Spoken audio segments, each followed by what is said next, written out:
Select అయింది, ఈ లెక్క ప్రకారం డిజైన్ అయింది.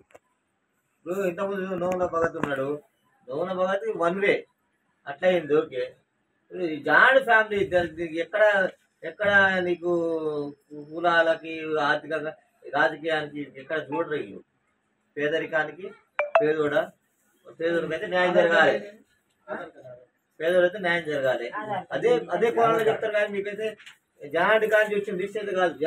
మీరు జాయింట్ గారి లిస్ట్ అంటారు, కానీ జాయింట్ గారి ఇచ్చిన లిస్ట్ అయితే కాదు కదా అది.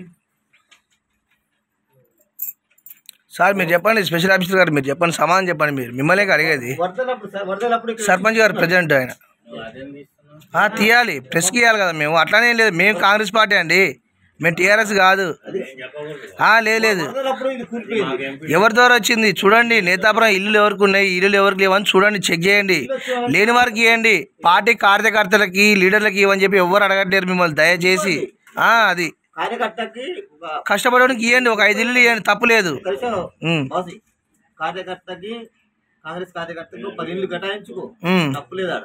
కానీ మిగతా 20 ఇళ్ళు మాత్రం న్యాయంగా ఇచ్చుకోవాలని చెప్తాను, అంతేగాని వేరే కాదు.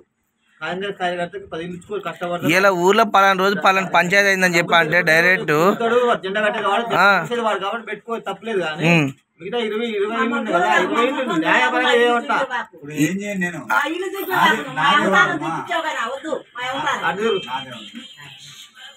చెప్పు, నీకేమో ఇబ్బంది చెప్పు. ముసలామా డైరెక్ట్ ఎమ్మెల్యే గారికి పోద్ది, చూసి చెప్పు, ఎమ్మెల్యే గారికే పోద్ది, అట్లాంటిది ఏం లేదు. మీ ఇల్లు పూరి గుడిచేగా, మీకు ఇల్లు రాలేగా, ఇల్లు వాళ్ళకి ఇల్లు వచ్చింది నేతాపురంలో, అంతేగా. అది అది వాళ్ళకి ఇల్లు తీసినాం అమ్మా. ఎక్కడ రాజకీయాలు, ఎవరు దొంగ రాజకీయాలు, ఎవరి కథలు చెప్పాలి మాకు.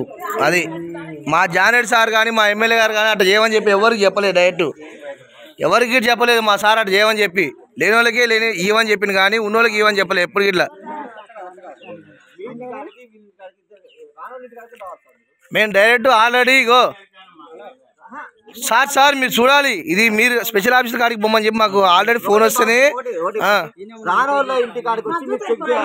అది అంతే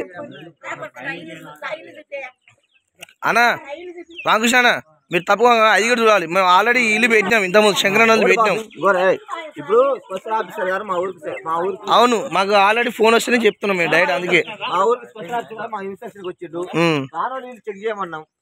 వాళ్ళకి ఎందుకు రాలేదు అంటే రావట్లేదు, ఏ సమాధానం చెప్పలేకపోతున్నాయా, ఏం చెప్పలేకపోతుండు, దానికి ఒత్తిడి వల్లే మాకు చెప్పలేకపోతున్నా అంటుండు. అదేలే, అదేందో మాకు కారణం కావాలని మేము తెలుస్తున్నాం, ఖచ్చితంగా మీద దృష్టి దాకా పోవాలని చెప్పేసి మేము కోరుతున్నాం. Thank you.